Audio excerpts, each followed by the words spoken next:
সাদিয়া,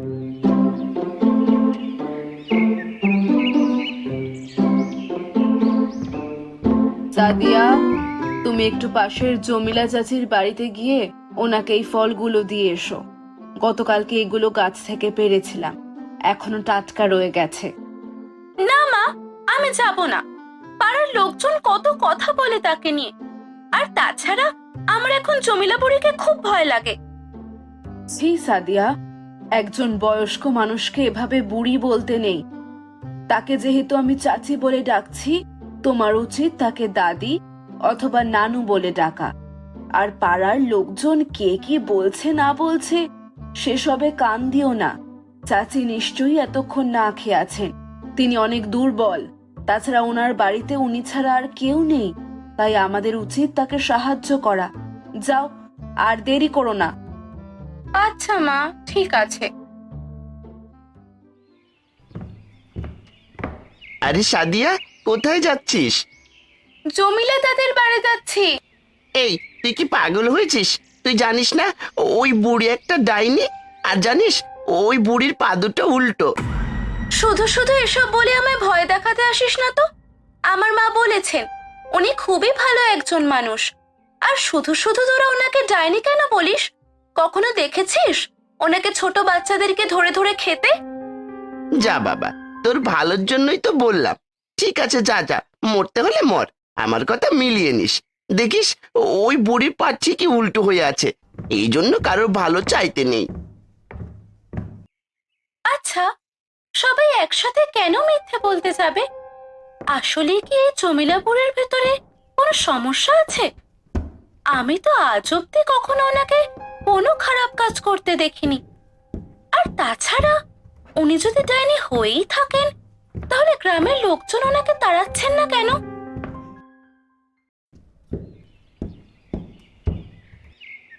জমিলা দাদু, ও জমিলা দাদু, বাড়ি আছো নাকি?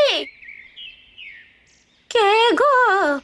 সাদিয়া দিদি ভাই নাকি? হ্যাঁ গো দাদু, আমি। দরজাটা একটু খোলো দেখিনি, বাইরে এসো।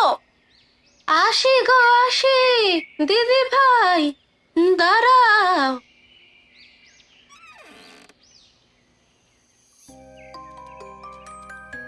কি গো দিদি ভাই, এত সকাল সকাল এই কপালপুরের দৌড় ঘোড়া এসে দাঁড়িয়েছো যে? এই নাও দাদু, তোমাকে মা কিছু ফল পাঠিয়েছেন, এগুলো খেয়ে নিও কেমন?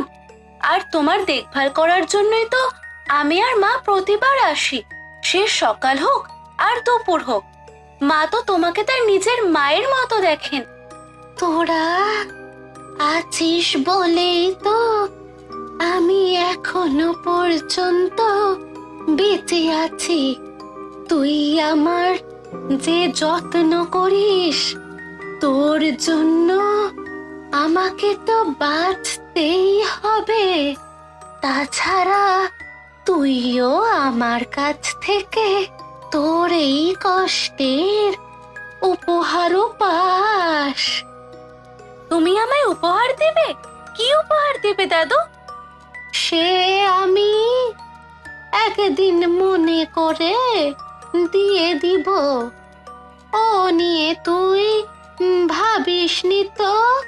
এমন উপহার দিব যে শুধু তুই কেন, তোর বাপ মাও জন্ম জন্মান্তরের জন্য আমাকে মনে রাখবে। আচ্ছা দাদু, আমি এখন বাড়ি যাই, দেরি হয়ে যাচ্ছে আমার। ঠিক আছে, যা যা, আসিস মাঝে মাঝে, আমায় একটু দেখে যাস। মা, ও মা, তুমি কিন্তু আমাকে আর এরপর থেকে ওই জমিলা বুড়ির বাড়িতে পাঠাবে না বলে দিচ্ছি। তোমার যদি যেতে হয় তুমি যাও। সাদিয়া, সকালেই তোমায় কি মানা করলাম? গুরুজনদের এই নামে রাখতে নেই। আর কি এমন হলো যে তুমি আর তার বাড়িতে যেতে চাইছো না? বাড়িটা দেখতে কেমন ভুতুড়ে, তার উপর ওই জমিলা দাদুর কথাবার্তা কেমন অদ্ভুত ধরনের। এমন ভাবে আমাকে কথা বলছিল যেন মনে হচ্ছিল যে সে একটি ডাইনি আর আমাকে যে কোনো সময় খেয়ে ফেলবে। ঠিক আছে, তোমাকে আর এত বাহানা করতে হবে না। এখন থেকে জমিলা চাচির বাড়িতে আমি একাই যাব। আজকালকার ছেলে পেলেগুলোকে নিয়ে আর পারি না। কোথা থেকে কার কাছ থেকে কি না কি শুনে এসেছে, এখন সেটা নিয়েই লাফালাফি করছে। হ্যাঁ গো, তোমরা খেয়ে একটু কষ্ট করে এই থালা বাসনগুলো রান্নাঘরে রেখে দিও। যা খাবার আছে ওটা আমি জমিলা চাচিকে দিয়ে আসি। আসতে বেশিক্ষণ লাগবে না অবশ্য, কাছেই তো বাড়ি। আমি এসে আমার ভাগের টুকু খেয়ে নেব। এই ভর সন্ধ্যায় তুমি জামিলা বুড়ির বাড়ি যাবে? কি দরকার? এক রাত না খেলে তো আর মানুষ মরবে না। তাছাড়াও এমনিতেই সে ধূপে টিকে আছে, সহজে পটল তোলার মানুষ সে নয়। তোমাদের বাবা মেয়ের এমন কথাবার্তা শুনলে সত্যি গা পিত্তি জ্বলে যায় আমার। মেয়ে তাকে ভাবে যায়নি, আর বাবা তাকে আরো এই শিক্ষায় উস্কাচ্ছে। আমি কখন বললাম সে ডাইনি? এলাকার মানুষ সবাই তো তার ব্যাপারে এই কথাই রটায়। না হলে তুমি নিজেই বলো, এলাকার আর কোনো মানুষ কেন তার দিকে সাহায্যের হাত এগিয়ে দেয় না? কে কি করলো না করলো সেদিকে আমার দেখে কাজ নেই। আমি কি করছি সেটাই আমার জন্য গুরুত্বপূর্ণ। এবার দয়া করে আমাকে জ্ঞান না দিয়ে যা বললাম তা করে রেখো। আরে জমিলা চাচি, তুমি এত রাতে? বড্ড ক্ষুধা লেগেছে রে মা। তুই তো প্রায় প্রতিদিনই এটা ওটা পাঠাস, এজন্য ভাবলাম আজ আর কষ্ট করে তোকে আমার বাড়ির ওই দিকে না যেতে হোক। আমি নিজেই একবার তোর সাথে দেখা করে আসি। কোনোদিন তো তোর বাড়িতে আসিনি, আর আমি গরিব মানুষ রে মা, নিজের বলতে কিছুই নেই। শুধু শুধু এই এই এক বয়াম নাড়ু আছে, সাদিয়া দিদি ভাইয়ের জন্য নিয়ে এসেছি, তোরাও খাবি। চাচি, তুমি যে কেন শুধু শুধু কষ্ট করতে গেলে? আর তোমার কিছু নেই কে বলেছে? তোমার যে কিছু না থাকার পরেও অন্তত এক বয়াম নাড়ু আনার মতো মন আছে, এটা অন্য সব কিছুর চাইতে বড়। এসো চাচি, ভেতরে এসো, আমাদের সাথে বসে খেয়ে নেবে। চলো, আমরা এখনো খাওয়া শুরু করিনি।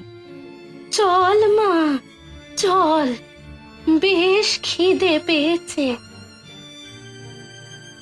কি দিদি ভাই, খাচ্ছ?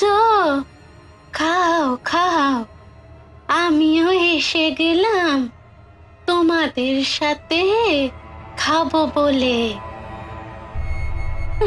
মা, দেখো, নিজের চোখে তাকিয়ে দেখো, জমিলা বুড়ির পা উল্টো।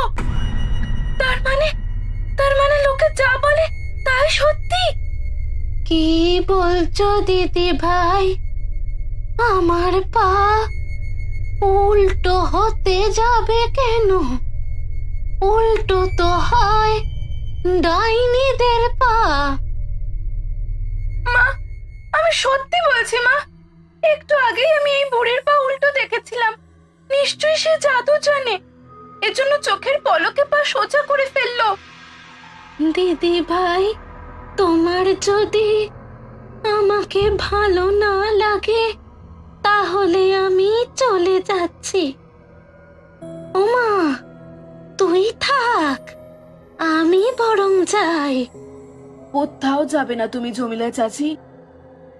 এই নে গুরুজনদের সাথে তোর ব্যবহারের যোগ্য উপহার। এইবার ভিতরে যা। মা, আমি সত্যি বলেছিলাম, বিধাতা না করুক আজকে আমাদের সাথে কোনো অঘটন না ঘটে যায়। চাচি তুমি বসো, আমি তোমাকে খাবার বেড়ে দিচ্ছি। মেয়েটাকে ওভাবে না মারলেও তো পারতি রে মা। না চাচি, আমার সন্তান এমন বেয়াদবি করলে সেটা আমি কিছুতেই মেনে নেব না। আচ্ছা বাবা, ঠিক আছে, বুঝতে পেরেছি। নে দেখি, তুই এখন একটা নাড়ু খা। খাওয়ার আগে নাড়ু খেলে তো খাবারের ক্ষুধাটাই মিটে যাবে। এখন না খেয়ে বরং আরেকটু পরে খাই চাচি। আরে, একটা খেলে কিচ্ছু হবে না। দেখ কেমন হয়েছে। এরপর দিদি ভাই আর তোর স্বামীকেও গিয়ে খাওয়া।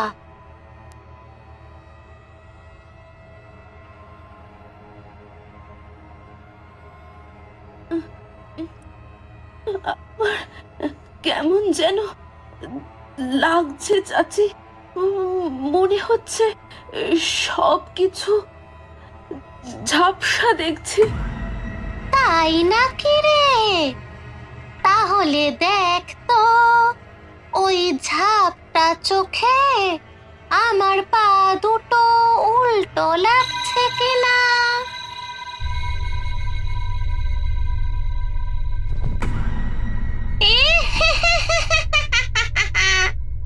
এইটাকে কাবু করেছি। এবারের স্বামীকে কবজা করে মেয়েটাকে ঘাড় মোটকে খেলে আমার আজকে রাতের অর্জন হয়ে যাবে।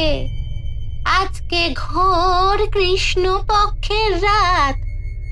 আজকে না হলে আর কখনোই আমি শক্তি লাভ করতে পারবো না।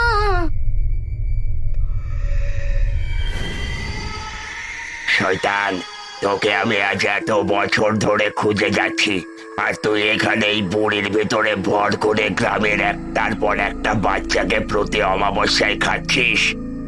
ছেড়ে দে, ছেড়ে দে আমাকে। খবরদার, খবরদার, আমার কাছে আসবি না। তোর কাছে আমি যাব না, তুই নিজেই আমার কাছে চলে আসবি। আপনাদেরকে যে কি বলে ধন্যবাদ দেব আমি বুঝতে পারছি না। এ হলো শয়তানের অনুসারী।